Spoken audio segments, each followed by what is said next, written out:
Good morning, everyone, and welcome on National Caregiver Day. And we are still a few minutes before we start, but I just wanted to welcome you all, the early birds, to this webinar. My name is Ron Boleno, and I will be the MC for today.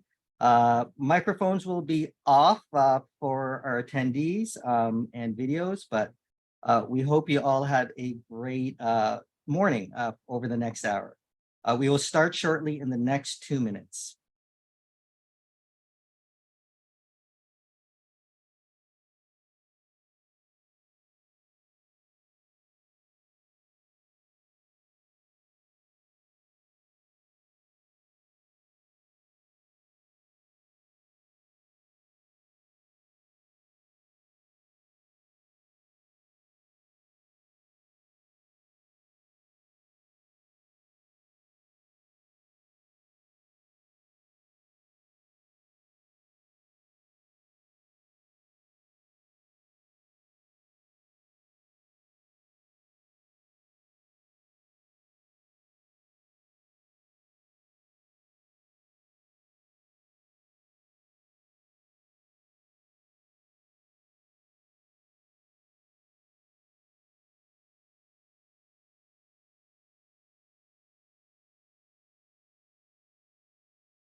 Again, welcome everyone who is joining in just right now. We will be starting in the next minute. This is your MC, Ron Boleno, and we look forward to having a wonderful next 45 minutes. So happy National Caregiver Day, everyone.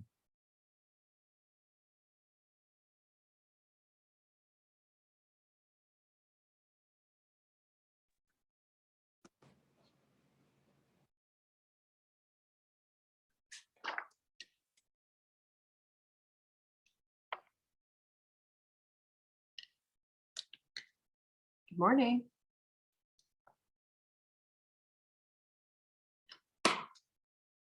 Thanks. So good morning, everyone. It is National Caregiver Day. So happy National Caregiver Day to everyone, and welcome, especially to the caregivers here attending this morning. National Caregiver Day in Canada occurs on the first Tuesday of April. Oh, hang on, and I apologize. I'm starting without my camera. Let me go there, and I will. So again, happy National Caregiver Day, everyone, especially to the caregivers here attending. National Caregiver Day in Canada occurs on the first Tuesday of April, which for today is Tuesday, April the 4th, 2023. Our event here is hosted by the Toronto Caregiver Collaborative Forum in collaboration with the City of Toronto and the Ontario Caregiver Organization. And today we celebrate #celebrate a caregiver. I would like to do a land acknowledgement for where I am at in Toronto, specifically Scarborough.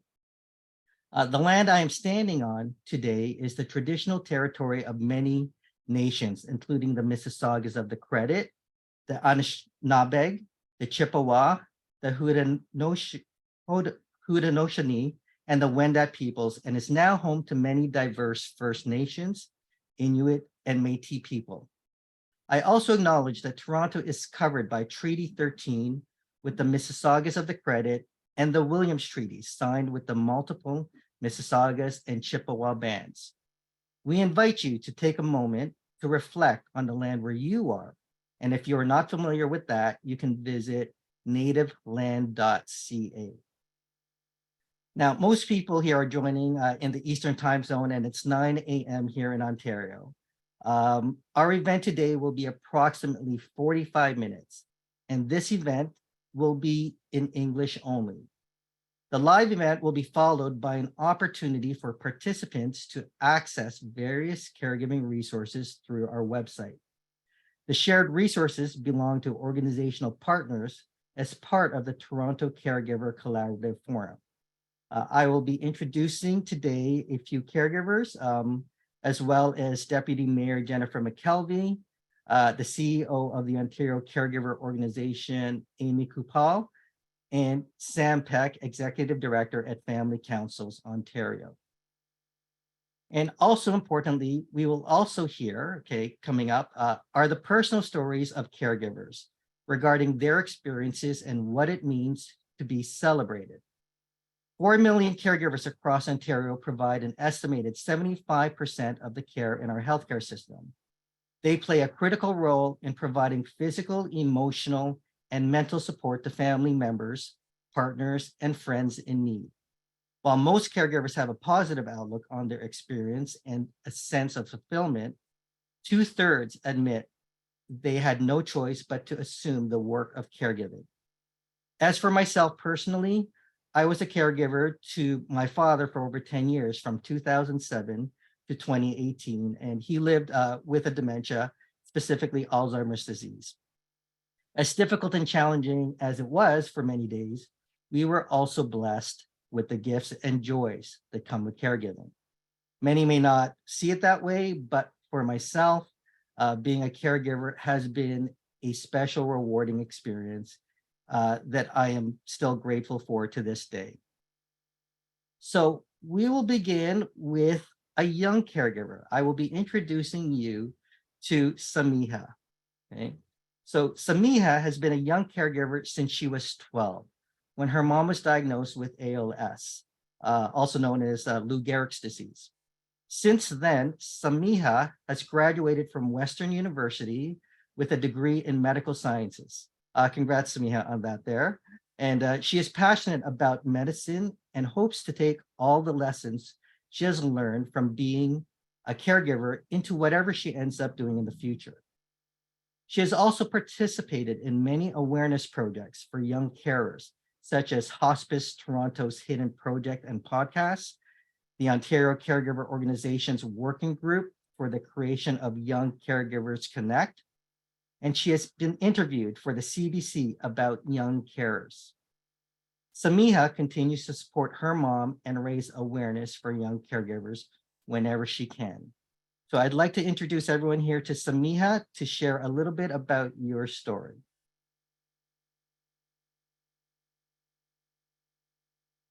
Hello, everyone.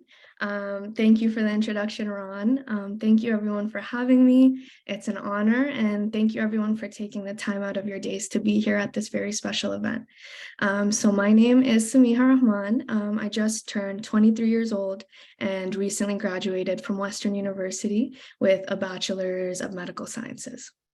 So I was born and raised in Toronto. So I did go away for school, but I am back home now with my parents. So I am a caregiver for my mother, who suffers from ALS, or Lou Gehrig's disease, or amyotrophic lateral sclerosis. My mother was diagnosed almost 12 years ago in 2011, when I was only 12 years old.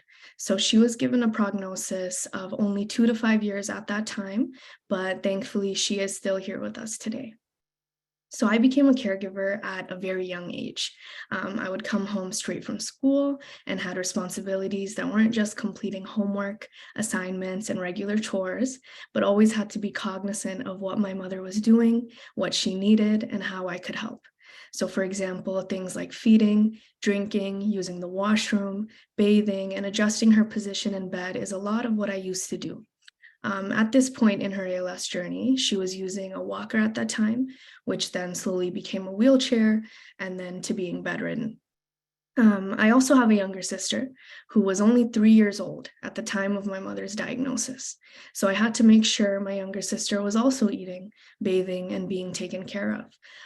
My father would go to work early in the morning and come home in the evening. So during that time in between, it was my responsibility to be aware of everything going on in the house, at least after school. This means I didn't have time for any extracurricular activities or social outings with my friends during those years. It's hard and a little traumatizing to explain to your friends over and over again about your mom's terminal illness. You feel like no one really understands. And being a caregiver is one of the hardest challenges or responsibilities anyone could face. So mixing that in with being someone who's just a child, you can imagine how lonely and isolating being a young caregiver may be. However, it was 3 years later, when I was 15 years old, I was introduced to the Young Carers Program, or YCP, by Hospice Toronto. And being introduced to that program was a very pivotal moment in my life for several different reasons. Of course, I was introduced to different resources and support, but the most effective thing for me was probably just one of the more simpler things. Just knowing that there were kids out there like me, and that we were gaining some type of recognition. Because for those 3 years, age 12 to 15, I didn't know that there was a term for other kids like me, a young carer, or a support system for other kids like me. It really eased some of the loneliness and isolation for once. And meeting the different kids at camp and bonding with them, it made it so much easier to talk about my struggles with someone my age for once, and my responsibilities, because for the first time, I was surrounded by other kids my age who could understand what I was going through. And it made it easier for us to connect and form friendships. And I am still best friends with one of the girls I met at summer camp that year, 8 years ago. So for those reasons alone, I believe it is absolutely critical that we continue to grow programs like YCP. Seeing the impact it had on me, I wanted to be involved in any way that I could to raise awareness about caregiving, especially awareness for young caregivers in Canada. And that's not only to increase resources and funding, but also so other young caregivers know that there is support out there for them. So YCP would present me with different opportunities where I could speak about my story if I wanted to, and I was always interested in every single one to try and fulfill this goal of mine. And it started with a TVO article when I was 16 years old, and soon we did the Hidden Project and podcast, where I was able to share my story, see my portrait blown up at the Living Arts Center in Mississauga, talk about my story with CBC, and all of it felt so surreal. But I think the most monumental moment was when I was asked to be a part of the working group by the Ontario Caregiver organization to develop or help develop Young Caregivers Connect, the first website where Ontario young caregivers could access support, resources, and a 24/7 hotline. I was seeing real change taking place that could truly change the lives of several young caregivers in Ontario. And as years went on, I wasn't a part of YCP in the same ways that I used to be, as I was now over 18, but I still took every chance I could to come back as a volunteer and talk about my own story and host some workshops regarding self-care and mental health. Because some lessons that I've learned and am actually still am learning to this day is how important it is to take care of yourself first as a caregiver, because that's the only way that you can then provide the best care to the person you're caring for. And as I've mentioned, my mother is still here with us today, but she is almost 12 years into her journey with ALS. So about 2 years ago, she was rushed to the hospital for an emergency tracheostomy and feeding tube surgery, as she could no longer breathe on her own. So she's now on a ventilator at home, and we do have almost 24/7 care for her by nurses and personal support workers. And my father, gratefully, thankfully, he was also granted permission to work from home now. So we have that extra support as well. And now that I'm back from university, my caregiving role persists in terms of tracheostomy suctioning to clear her airways, adjusting her position in bed, assisting with her communication device, and still helping take care of my younger sister, who's now 14 years old. And of course, there are several aspects of this caregiving journey that are heartbreaking and so hard for any family to go through, but I can't help but acknowledge the positives that come with it. I still remember from summer camp that year, I spoke about in 2015, we were told by the volunteers that as young caregivers, we were natural leaders, we were resilient, we were patient, we were compassionate, and we had these qualities that were instilled in us from such a young age. And looking back, I agree, because I doubt that I would be the same person that I am today with these qualities without going through the things that I've gone through as a caregiver. And these are things that I'm taking throughout my life journey and any career I would want to pursue in the future. So I've always been interested in a career in medicine, but my mother's diagnosis and her ALS journey definitely solidified that for me. It's a career where being a leader, being resilient, being patient, being compassionate are all critical. So I am thankful for all the lessons I've learned and the lessons I've continued to learn. I wouldn't have been able to reflect on my journey or any strong qualities I may have had within me if it wasn't from the support of programs like YCP or organizations like OCO. So for that, I am truly grateful. I can only hope that these organizations continue to inspire me, inspire young caregivers the way that they've inspired me. And I only want to continue to assist in every way that I can as the years goes on. So thank you so much for taking the time out of your days to be here, to listen to my story. I truly appreciate it. Thank you so much. So Samia, thank you. Thank you very much. As you could tell in the chat, you're getting a lot of hearts, okay? And a lot of love. So one thing before we continue on here is that I just wanted to say that for a young person, there's a lot of wisdom, okay, in you, okay? That's something that we all can pick up right away. And your ability to share your voice, okay? So many caregivers we know are quiet, and that's understandable, but sharing your voice is quite powerful.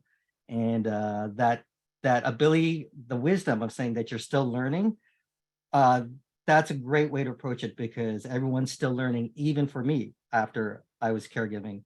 I'm still learning today, and still learning in this moment with you. So thank you for all of that, and greatly appreciated. By the way, I know there's someone here that's doing a lot of work on young carers. He may want to reach out to you.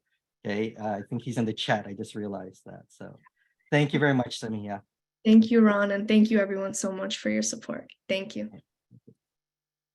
So everyone, I'm now going to introduce you to Her Worship Jennifer McKelvie, Deputy Mayor of Toronto, for some remarks. Now, Dr. Jennifer McKelvie is the Deputy Mayor of Toronto and City Councillor for Scarborough Rouge Park, which she has represented since 2018, and it's also where I live. In her additional role as Chair of Infrastructure and Environment Committee, Deputy Mayor McKelvie is leading the City of Toronto's efforts to take action on climate change and reach net zero by 2040.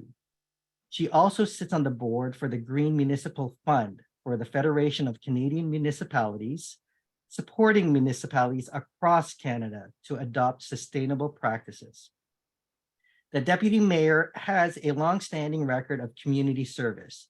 She served as the first president of the Scarborough Community Renewal Organization from 2016 to 2018, and as president of the Centennial Community and Recreation Association in 2015 to 2017, where she worked with partners to advocate for investment in Scarborough. Jennifer has also served as a member of the University of Toronto's Scarborough Council from 2015 to 2018, and as a citizen member of the Toronto Region Conservation Authority in 2015 to 2018, and also as a member of the Scarborough Women of Philanthropy, also 2015 to 2018. Greetings, Deputy Mayor McKelvie. Well, hello, and thank you so much for the opportunity to be with you today, Ron.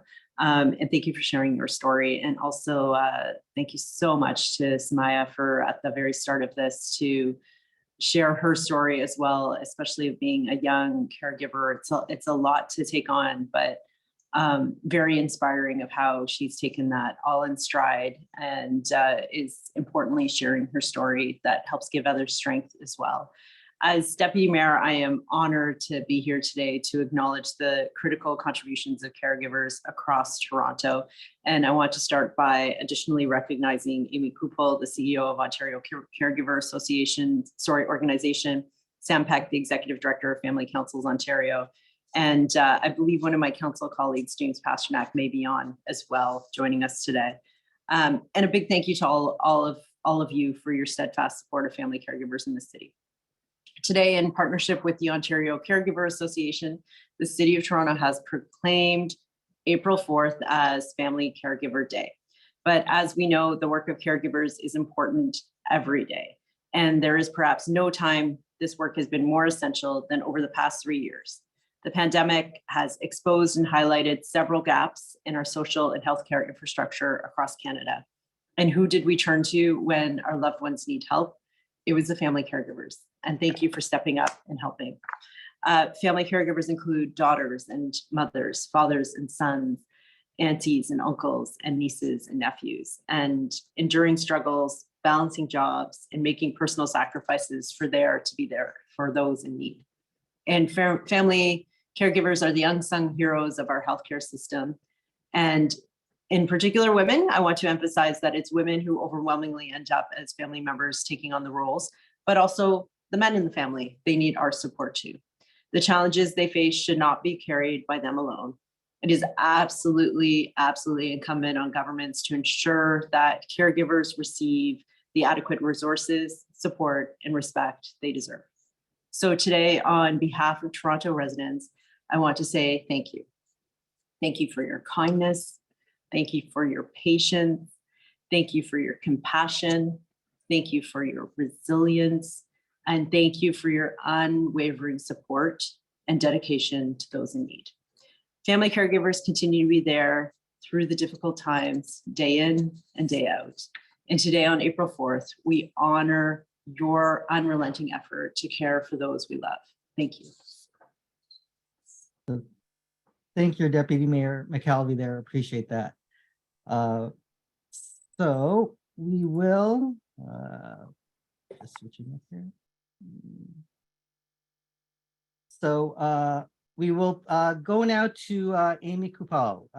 Amy Coupal is the CEO of the Ontario Caregiver Organization, OCO. Sometimes that's what people will see. A charity funded by the Ministry of Health to support Ontario's 4 million family caregivers. A visionary leader with more than 20 years of experience in the not-for-profit sector, Amy has extensive experiences in knowledge translation, which has been instrumental in the development of direct-to-caregiver programs and services.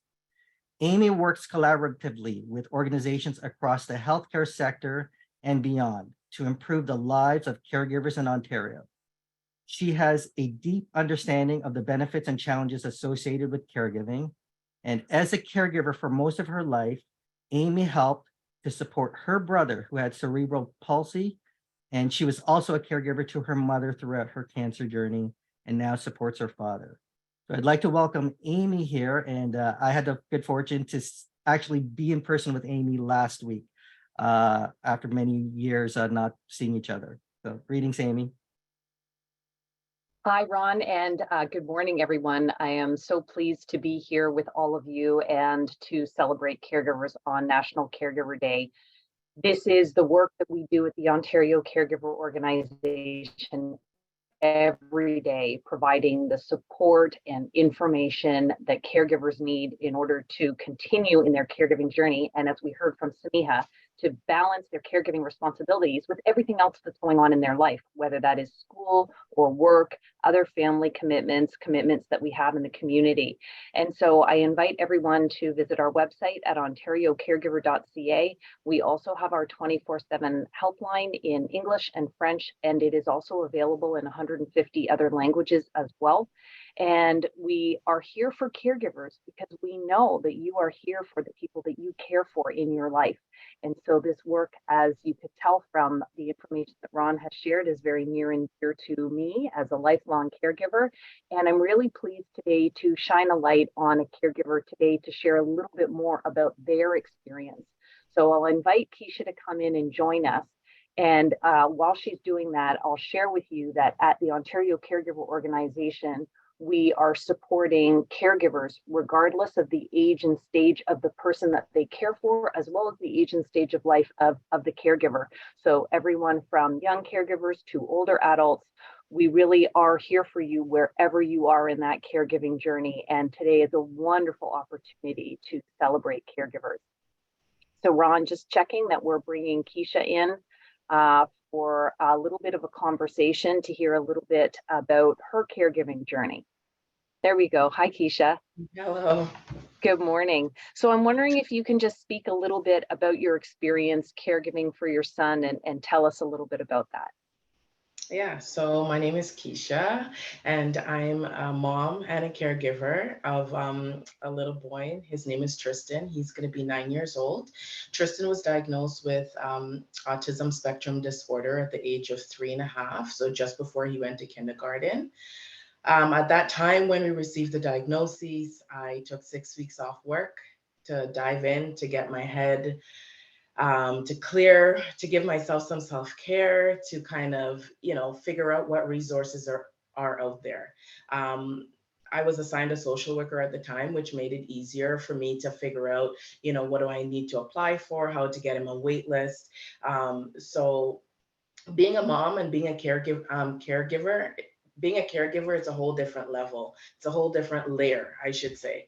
And with him, what differs between taking care of him and being a caregiver for him versus my two younger ones that are 2 years old and 6 months old is that you have to coordinate appointments, you have to figure out schedules, you have to take him to school, you got to get him set up, you've got to, there's the admin portions that you have to do with the receipts and all of this funding and service navigation and appointments and meeting him and coordinating is just a whole different layer that you have to um, just be in tuned with. So having, support is really essential. It's needed. And thankfully, I'm able to get that support from family and friends.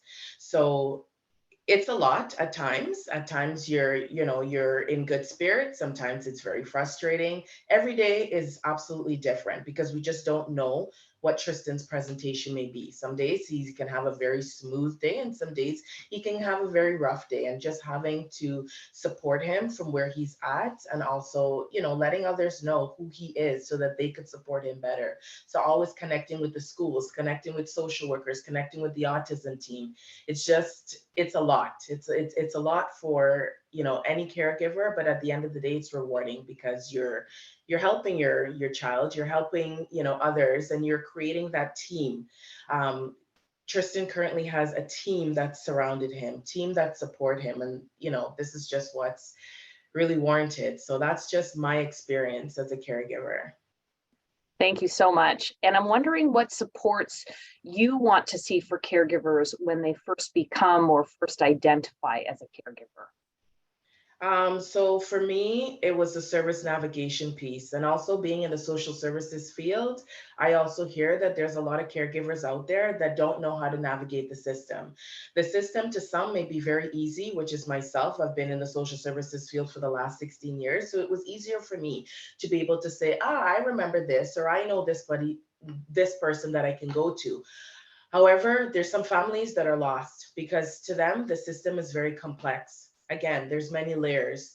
There's, there's so many different like medical stuff. There's so many different, there's recreation, like where to go, who to turn to. I think that's the number one support, having somebody aligned with you, next to you, so that they can guide you through the system, guide you to provide you with resources, education, not only for your loved one or not only for the person that you're caring for, but absolutely for you too. And I think that's really important. So service navigation, I think, is number one. Number one supports. The next one is respite.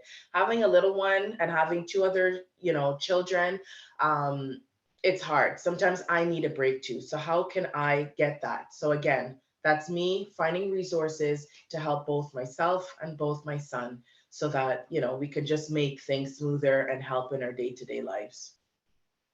Thanks. And, I think your insights really align with what we hear from caregivers all the time.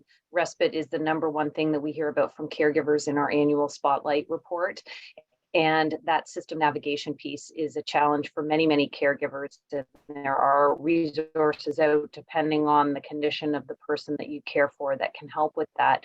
And we also find that peers who have been through the system can be amazing supports in that regard. We've got about 5 minutes left together, and I'm hoping we can still squeeze in the last two questions. So tell us how can care and support themselves, and why is it so important for caregivers to care for themselves as well? So like you said, Amy, burnout, right? Like burnout is real. Like we hear it from Samia, myself, like burnout. You got to take care of yourself first before you can take care of your loved ones mentally, physically. we need to be able to promote that, taking care of yourself, taking that time out during the day or that time out in the morning or whenever it is when the kids go to bed, to just breathe, reflect, think, to get a sense of clarity. So for me, I think promoting it, educating it, putting it out there, education is so huge. So just taking care of yourself, that's all I have to say, when it comes to that. Asking for help. If you've got a support network, ask your friends, ask your families, ask, how can someone support you? It's really important because you got to put yourself first. Because if you're not mentally able to, function, then especially having a little one or having three little ones, you know, I have to ask, that support is huge. And what you're talking about is that concept of a circle of care where different people in a family or a community can come together and provide that circle of care, and different people can play different roles in that little caregiving community. So thanks for shining a light on that. How can we celebrate those in our lives who are caring for others while also making sure that they're supported? We know today is about celebrating caregivers, and what's your perspective on that? Just checking in. Like for me, a phone call, compliments, you're doing great. Just having some peace and quiet. So, for example, on Sundays, I have a partner who works 7 days a week. So that one day, which is a Sunday morning, I get to sleep in. That's the way he celebrates me, and that's the way I celebrate me as well. Just be able to sleep in a little bit longer, so I don't have to, start my day with taking care of the kids. Just having, but you have to be able to create that boundaries, like we, talked about, creating that moment of peace for yourself. And it's really important. That's how at least I would like someone to celebrate me. But everybody's, celebration would be a little bit different. Sometimes it's going shopping, having that cup of coffee, or that cup of tea in the morning, and just having no one around, having that sense of peace. Sometimes it's, connecting with a friend. But when you connect with your friends, you really don't want to talk about your caregiving journey. You just want to talk, but not necessarily talk about that. So that's how celebration is key. It's important. It needs to happen. And, just checking in, whether it's a phone call, a text message, hey, how are you doing? Compliments, you're doing a great job. So that really means a lot to me. I'm hearing you tell us how important it is to be recognized, to be seen. And many caregivers talk about how lonely and isolating the caregiving journey can be. And so those little touch points, or that cup of tea or that cup of coffee, can really make a difference in people's lives. But I know when you and I were chatting about this before the event, you said, the best break for me is driving in my car and going to Tim Hortons and having that moment of peace and quiet for myself. And that is a beautiful example of an opportunity to give someone space just to take a breath and be on their own for a moment. And I really appreciate that you're acknowledging the ways that you get recognized and supported in your life. And thank you so much for being with us here today, celebrating caregivers, and also giving us the opportunity to celebrate you as someone who is doing an amazing job as a caregiver for your son, for your whole family, and for yourself. So thank you, Keisha, so much for being with us here today. And I think with that, I will turn it back to Ron. Thank you, Amy. And Keisha, a big, again, applause and a lot of love in the group here. So just take a look at the chat there, Keisha, when you got a moment there, and you will see a lot of that love happening. I will just spotlight me here again. And so one thing I did want to say, Keisha, just one comment, is the peer support that you're providing, even just by sharing your voice. You'll notice if you look through that chat that there are a lot of other fellow caregivers that are connecting with you because they're going through the same journey. So that value of others, I guess, that have gone through the journey or are going through the journey with you is very, very important to connect with them. So our next speaker here is Sam Peck, who is the Executive Director with Family Councils Ontario. Sam is passionate about helping people and groups achieve their goals. In her 15 years with Family Councils Ontario, which was formerly Family Councils Program, She has supported thousands of family members and long-term care home staff improve their work to achieve the best possible outcomes and meaningful impacts. In her role as executive director, she focuses on building and maintaining relationships with funders, stakeholders, and interconnected organizations to carry out activities that support FCO's mission and developing strategies that enable the organization to create positive change within the long-term care sector. Sam holds an honors BA from York University.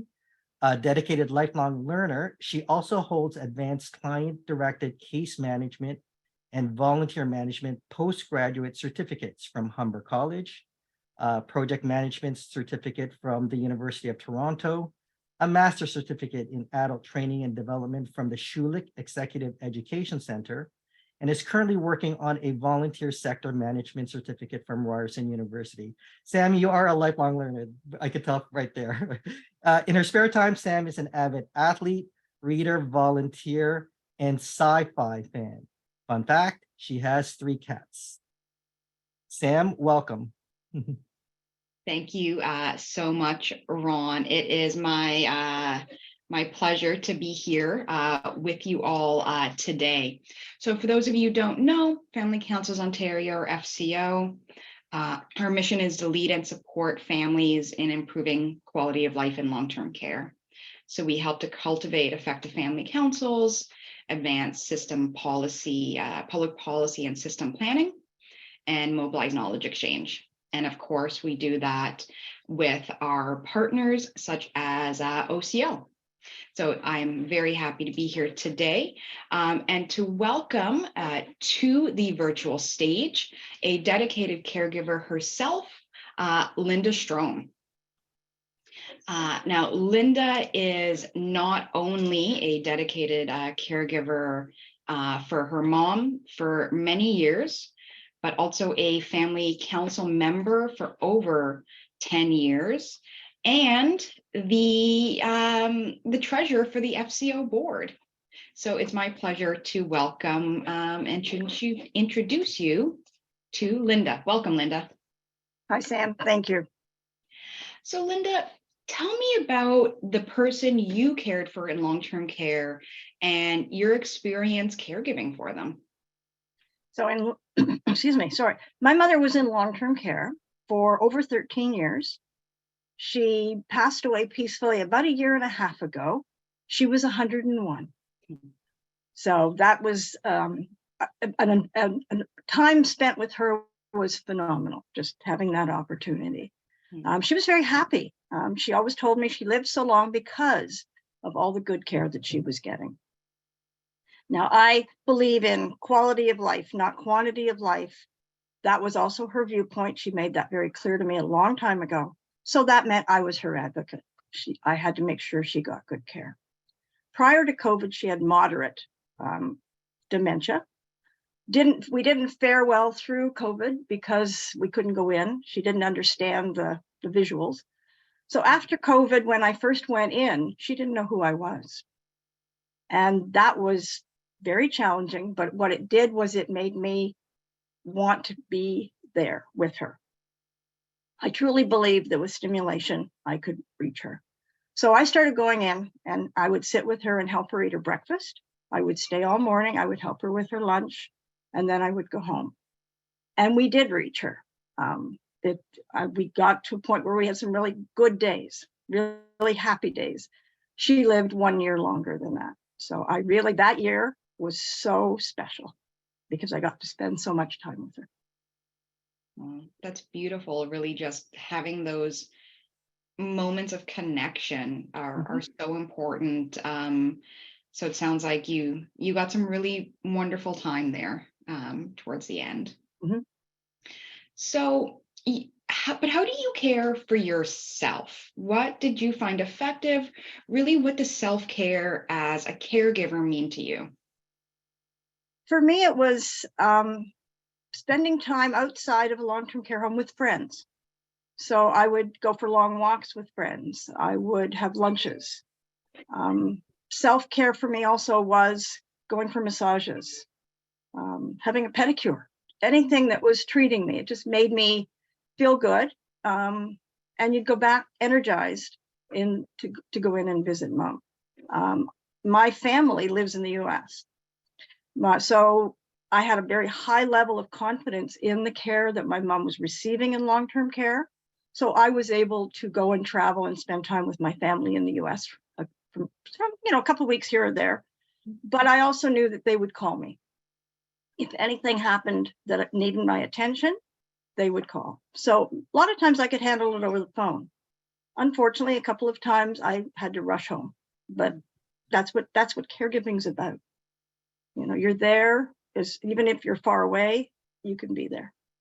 And I think you hit on something that the other caregivers today have talked about as well, is the importance of trust in the professional caregivers that are supporting your person. That you can't really care for yourself if you don't trust that the folks who are caring for your beloved person are going to do right by them. Yes. So what do you wish that the greater community knew about caregiving in long-term care? We don't talk about long-term care very well as a society. So what do you wish people knew? Long-term care, if you have someone in there, it can be hard. You go in some days and that resident doesn't know who you are. They may not want to talk today. They may sleep. I watched my mother sleep a lot of time. And that's okay. You're sitting there with them. They know you're there.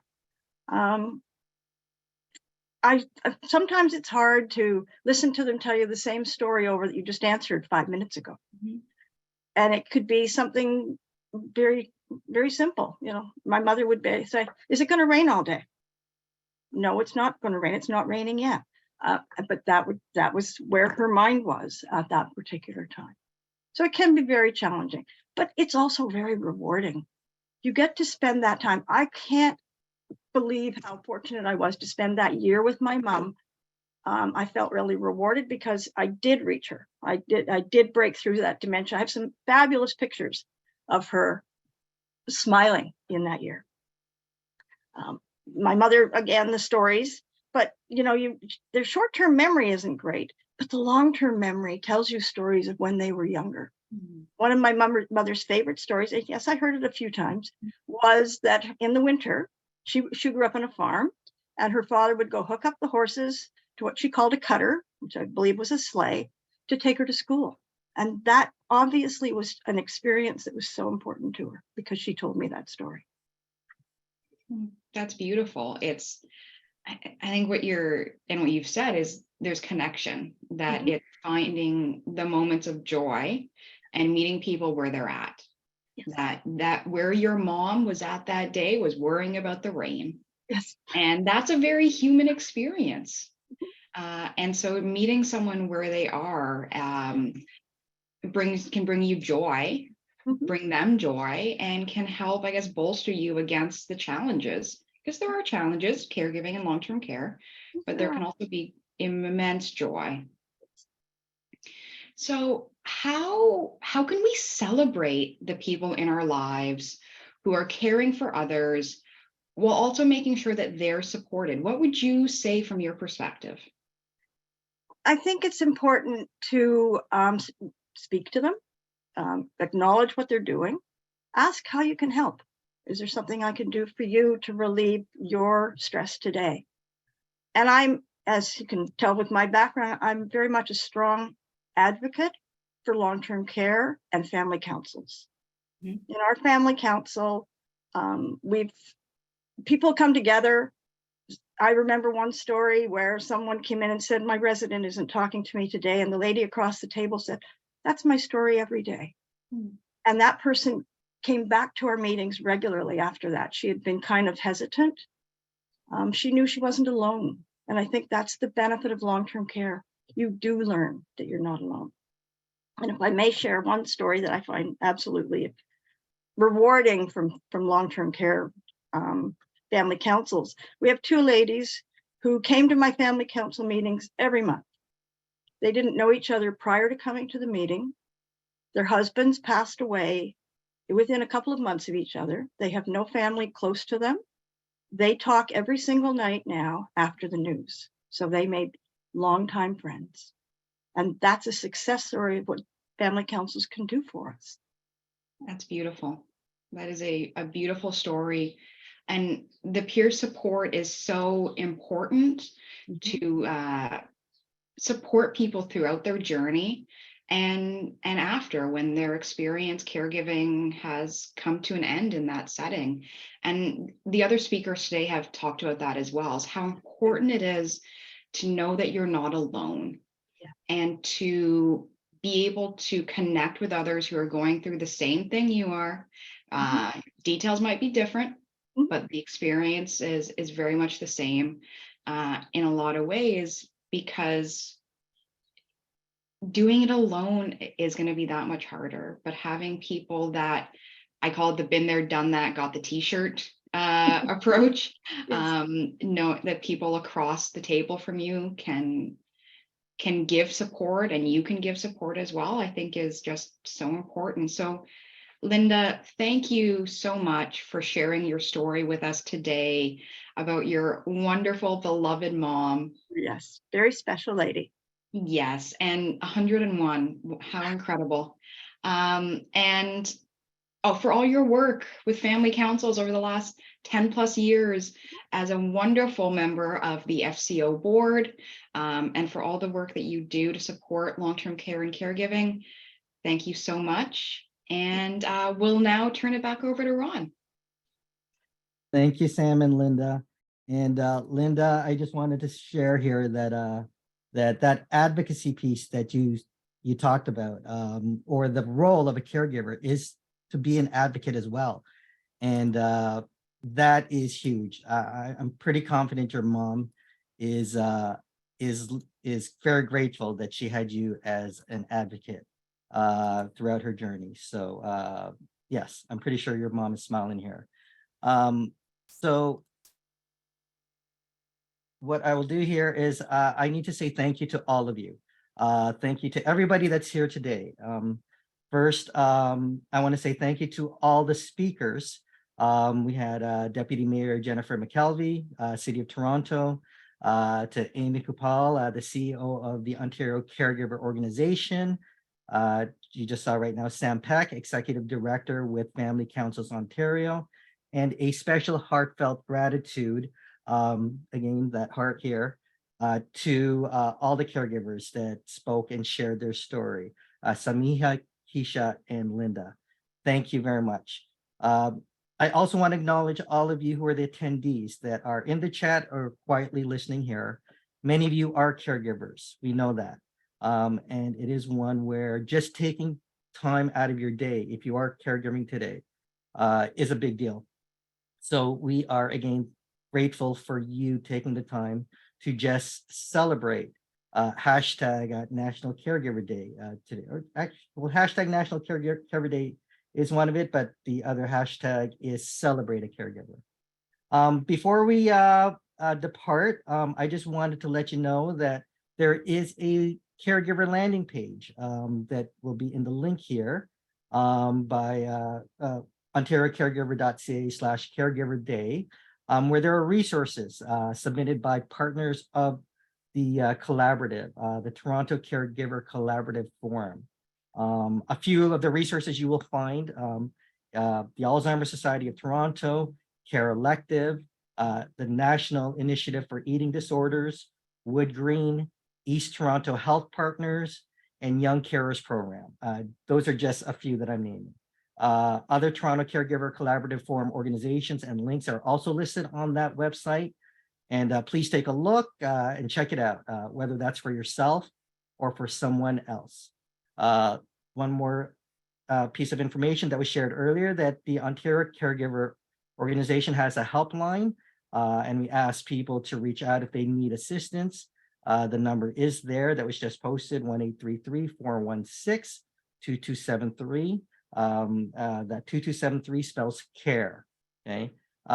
Just be aware the Ontario Caregiver Helpline is a one-stop resource for information and referrals connecting caregivers to the support you need. This might include respite, or respite, a support group in your community, or programs for the person you care for. Please be aware it's not a crisis or counseling line. And if you are in crisis, please call 911. So I'd like to thank you all for joining us today on National Caregiver Day 2023, a day where we hashtag celebrate a caregiver. Please acknowledge and recognize any caregivers in your world today, this week, and throughout the year. Okay. If you are a caregiver, I will suggest that you find a moment in the day where you celebrate however you can who you are and the care that you provide to someone else in this world. See if you can treat yourself to something today, even if it's a small thing, whatever that may be. For example, driving or walking to Tim Hortons and having that coffee. So again, happy National Caregiver Day, everyone, and take care.